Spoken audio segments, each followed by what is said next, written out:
दोस्तों, अल्लाह ताला ने जिन और इंसान को इबादत के लिए पैदा फरमाया है। जिस तरह मैदान महशर में इंसान को अच्छे और बुरे अमल का हिसाब देना होगा, उसी तरह जिन्नात को भी हिसाब देना होगा।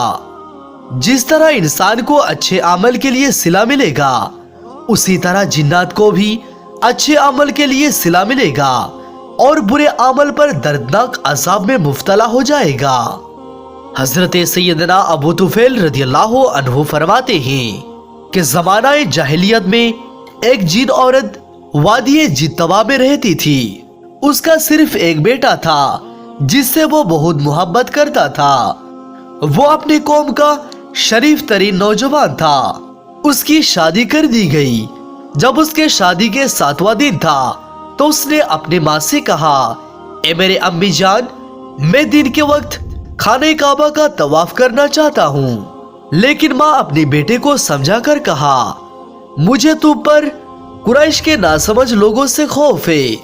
उसने कहा, मैं सलामती की उम्मीद रखता हूँ। माँ अपने प्यारे बेटे को इजाजत दे दी तो उसने सांप की सूरत इख्तियार कर ली और मुल्क शाम की तरफ चल पड़ा। उसने काबा का 7 मरतबा चक्कर लगाए और मकाम इब्राहिम के पीछे 2 रकात नफल अदा किए। फिर वो जब घर की तरफ रवाना दे रहा था तो उसके सामने कबीला बनी सहम का एक नौजवान आया और उसके सामने खड़ा हो गया और उस सांपनुमा जिन को कत्ल कर दिया। उसके कत्ल हो जाने के बाद मक्का में गोया जंग छिड़ गई और ऐसा गुबार उड़ा कि पहाड़ भी दिखाई ना देते थे। जब सुबह हुई तो कबीला बनी सहम के बहुत से लोग बिस्तरों पर जिन्नों के हाथों मरे पड़े थे। इसी तरह हजरत सैयदना अब्दुल्ला बिन जुबैर रदियल्लाहु अन्हु फरमाते हैं कि मैं एक रात हरम शरीफ दाखिल हुआ। देखा कि चंद औरतें बैतुल्ला शरीफ की तवाफ कर रही है। उन्होंने मुझे ताज्जुब और हैरानी में डाल दिया क्योंकि वो आम औरत की तरह नहीं थी।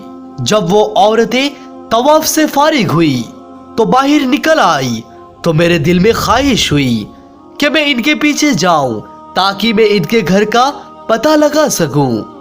वो औरतें चलती रही यहाँ तक कि एक दुश्वार गुजार मुश्किल तरीन घाटी में पहुंची। फिर उस घाटी पर चढ़ गई।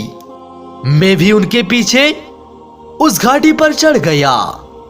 फिर वो उससे उतरी तो मैं भी उतर गया।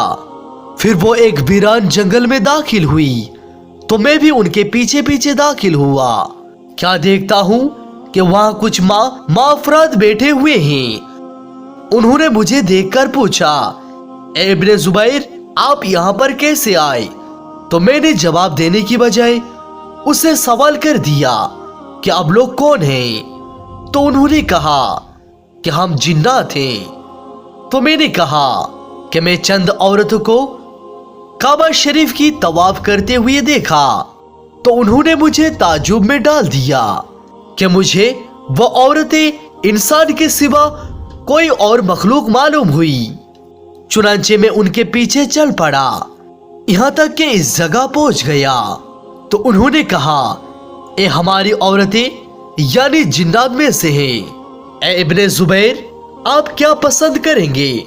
मैंने कहा, पकी हुई ताजा खजूरें खाने की दिल चाह रहा है। हालांकि उस वक्त मक्का मुकर्रमा में ताजा खजूर कहीं नामो निशान ना था, लेकिन वो मेरे पास पकी हुई ताजा खजूर ले आए। जब मैं खा चुका तो उन्होंने मुझसे कहा कि जुबैर, जो बाकी बच गई है उनको अपने साथ ले जाए। इसी तरह हजरत जुबैर रदियल्लाहु अन्हु फरमाते हैं कि मैंने वो बची हुई खजूरें उठाया और घर की तरफ रवाना हो गया। दोस्तों, हजरत इब्ने अब्बास रदियल्लाहु अन्हु फरमाते हैं कि मखलूक के 4 इक़साम है। पहली वो मखलूक जो तमाम के तमाम जन्नत में जाएगी। दूसरी वो मखलूक जो तमाम की तमाम जहन्नम में जाएगी। जबकि पकिया 2 इक़साम में से बाज़ जन्नत और बाज़ जहन्नम में जाएंगे। तमाम के तमाम जन्नत में जाने वाले फरिश्ते होंगे اور جو تمام کے تمام جہنم میں جائیں گے وہ شیاطین ہوں گے، وہ جو جنت میں بھی جائیں گے اور جہنم میں بھی وہ جنات اور انسان ہیں، انہیں نیکیاں کرنے سے اجر و ثواب ملے گا اور وہ کفر اور گناہ کرنے پر سزا بھی پائیں گے۔ آخر میں اللہ تعالیٰ سے دعا ہے، یا اللہ تو ہمیں ان لوگوں میں شامل کر لے جن لوگوں کو تو اپنے محبوب کے صدقے بے حساب مغفرت فرمائے گا۔ آمین ثم آمین۔